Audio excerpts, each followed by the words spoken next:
यो जङ्गलको बाटो नहेरेको नि धेरै भयो साला कहिले बेबी हजुर तपाईको लागि एउटा मिठो गीत ल हुन्छ सायद तिम्रो बाटोमा मेरो पाइला नहोला तपाईले त कसरी हिँडेको यो बाटोमा मान्छे त डेटिङ बसिरहेको बेलामा छ्या खोइ छोरी छ जस्तो त ला त्यो त मेरो पापा पो त इच्छा होइन होला हौ केको पापा न सापा अहिलेको जमानामा गर्लफ्रेन्ड बोयफ्रेन्ड भनेको त एउटा नर्मल हो त हौ साथीभाइ सबलाई याद हुन्छ घर फ्यामिलीमा त याद हुन्छ किन डराएको तिमी चाहिँ लु भन त म छु त हौ भवन त मलाई पुरा डर लागिदै हुँदैछ हेर त उ होइन होला होला हिँड्दा आँखाहरूले रहेछ त छोरी हजुर पापा को हो उहाँ चाहिँ बोयफ्रेन्ड हो नि बोयफ्रेन्ड हजुर बोयफ्रेन्ड हौ ए हो बोयफ्रेन्ड पो यता आउनु त नानी अलिकति कुरा छ नि सल्लाह छ कि डोन आयो डोन ला मुला बन राजा हो राजा बजाइदिन्छ बाजा मेरो बाउको राजा हजुर बाबा मेरो छोरीको ज्वाइँ जय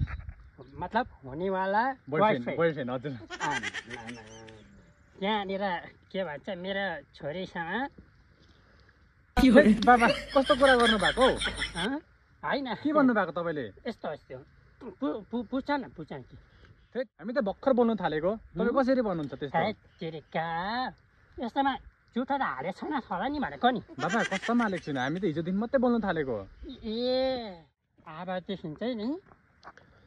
त्यहाँ बोलेको सुने भने तिमी बोल्दिन बाबा बोल्दिन अब बोल्दिन हो हजुर मेरो छोरी हेर भर्खर लेख्दैछ पढ्दैछ भर्खर बाँसको टुसा जस्तो मात्रै हो भोलिको दिनमा त्यहाँनिर नि केही तलमाथि भयो भने फेरि मेरो नाम बदनाम हुन्छ बुझ्यो भोलिदेखि त्यहाँ यसले भेट्ने काम छैन भेट्दैन पक्का हो पक्का बाबा पक्का ल यहाँ छोरीलाई चाहिँ त्यसो भन्नु न त पुरा माया गर्छ छोरीलाई ल ए यसो पास के भाउ अलिकति प्रेसर हाई छ कि मेरो अलिकति रिसै मरेन अबदेखि बोलेको थाहा पायो के गर्नु भएको तपाईँले के गरेको होइन कि चा अब चा The next day. आज नि आयो ए छैन पो रहेछ त आज त्यो केटोले निकै कुरा बुझेछ है यतिको हुने पऱ्यो नि केटो भनेपछि चाहिँ राम्रो हो के खसाखुसी गर्छ पछाडि तोर्फिनले कता हो त्यो चस्मा पनि ओ हत्ता रहेछ त देखे मसला छोरी भाइ